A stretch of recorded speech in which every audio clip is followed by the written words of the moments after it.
Dans la salle des professeurs, il y a des casiers. Ils sont souvent remplis de copies, de polycopiés, de bons de commande pour une quelconque vente et d'une tasse de café.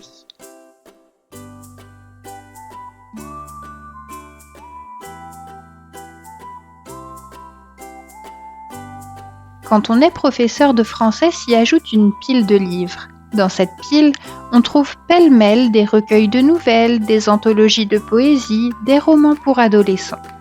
En bref, de quoi occuper les élèves lorsqu'ils ont terminé un exercice ou un contrôle.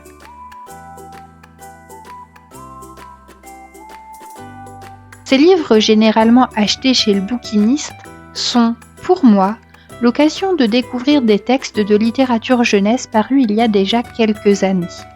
Des textes que j'ai aimés et que je souhaite partager à mes élèves et aux lecteurs des jeunes caractères.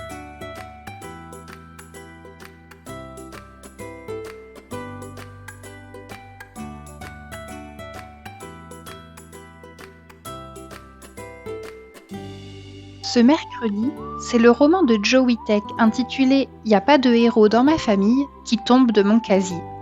En toute honnêteté, ce n'est pas la couverture jaune de ce livre qui m'avait poussé à me le procurer, mais plutôt son amusante illustration représentant un garçon qui lit dans sa baignoire. Les devoirs, finalement, je les fais toujours dans la baignoire. Si Maurice Dambec, mot pour les intimes, fait ses devoirs dans la baignoire, c'est que l'appartement dans lequel sa famille vit ne lui offre ni espace ni silence. La musique qui jaillit de la voiture de Titi, les chansons hurlées par Bibiche, les commentaires des présentateurs de la télé, les commérages des femmes qui cuisinent, les aboiements des chiens, les disputes des gamins, une cacophonie qui est signe de vie, oui, mais qui est peu propice à l'étude, aux échanges philosophiques, aux projets remarquables. Et c'est ce que reproche Mo à ses proches. Chez lui, pas de héros, mais des zéros. En résumé, t'as honte de nous, c'est ça ? A demandé Titi, qui était le premier à saisir ce qui se cachait derrière mon affaire. Je n'ai pas osé répondre. Tu voudrais une famille bien élevée, bien propre, bien friquée, c'est ça, petite tête ? A renchéri Titi en dodelinant de la tête. C'est vrai, Mo, on te fout les boules, a ajouté Bibiche. Franchement, je suis déçu. C'est pour ça que tu m'as critiqué l'autre jour sur ma façon de m'asseoir. Et moi, sur ma façon de parler, s'est plaint Gilou. Tu deviens chelou, Mo. Hyper chelou.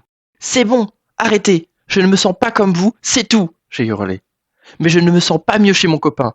Je suis entre deux pays. Je suis un étranger, j'ai crié. Un étranger. Un vilain petit canard partout où je suis.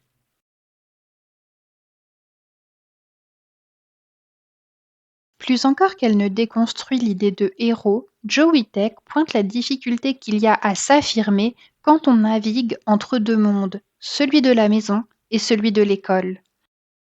Mo est en colère non seulement parce qu'il ne descend pas d'une famille de héros, mais également parce qu'il ne sait pas qui il est ou qui il devrait être.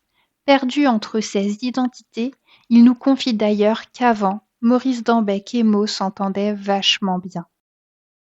Les remarques de Mo sur ses langues, celles de la maison et celles de l'école, sont à cet égard révélatrices. Chez moi, ça mitraille sec. Ça tue des gens, des monstres, des fruits et des bonbons, et les écrans ne s'éteignent jamais. On parle une autre langue, un mélange de mots d'école et puis d'autres, des gros, des interdits et même des inventés. Avant, merci, au revoir et bon appétit, côtoyait vas-y enfoiré, casse-toi bouffon à lunettes et viens bouffer. Pas de prise de tête. Et tout était clair entre ma classe bien rangée et ma maison loufoque. Il suffisait de ne pas se tromper de langage, de ne pas se mélanger les guibolles avec les mots, les expressions, ni les façons. Dès les premières pages du roman, le projet est manifeste. À travers le personnage de Mo, Joe Witek questionnera les niveaux de langue. Or, l'autrice ne se contente pas de mettre en évidence l'idéologie de celles et ceux qui classent les mots selon ces niveaux. Il me semble qu'elle souligne l'inanité même de ces classements.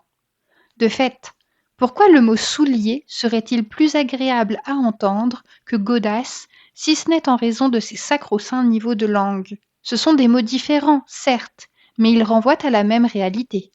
En cours de français, on dira que ce sont des synonymes et on ferait peut-être mieux de s'arrêter là. À quoi bon préciser que soulier relève d'une langue soutenue et godasse d'une langue familière, voire vulgaire, sous-entendu moindre? Considérer qu'un mot relève d'une langue soutenue et qu'un autre non, ce n'est qu'une convention. À l'époque médiévale, baiser signifiait simplement embrasser. Autant dire que le mot n'était pas considéré comme familier, contrairement à nos jours où on lui préfère faire l'amour. Au fond, c'est donc au pouvoir des conventions que se confrontent mots. Certaines manières de s'exprimer, de se comporter, de se vêtir même seraient plus élevées, plus distinguées, plus raffinées que d'autres, plus saines, irait jusqu'à dire Madame Castan, la mère d'Hippolyte, le copain de Mo. Si le roman de Joe Witek m'a touchée, c'est en ce qu'il m'a aidé à mettre des mots sur un paradoxe qui m'ennuyait depuis le mois de septembre. Je suis professeur de français et, comme tel, j'enseigne la langue de l'école. Que je le veuille ou non, je transmets cette langue courante, voire soutenue des milieux privilégiés qu'on m'a moi-même demandé d'adopter et de diffuser. Et pourtant, je dis non.